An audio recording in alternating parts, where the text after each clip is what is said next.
Well, it's a lot later. We are 6 hours in, 48%, so the 6 hours. It'll be about the time I get up in the morning. There's the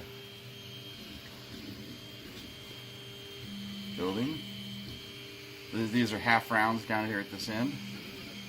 It's just cool watching this thing run. There's the hole in the middle for the screwdriver that'll act as the axis when I spin it. There's a little square block there where the first light will go through, and it just goes around making it.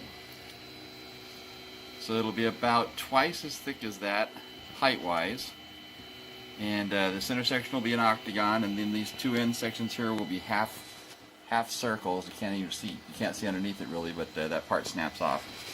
And then the, of course, yeah, it starts working on the end I want to talk about right now. The end is the other end is a snap. It'll be a snap that snaps in, and that octagon over there will continue to build up.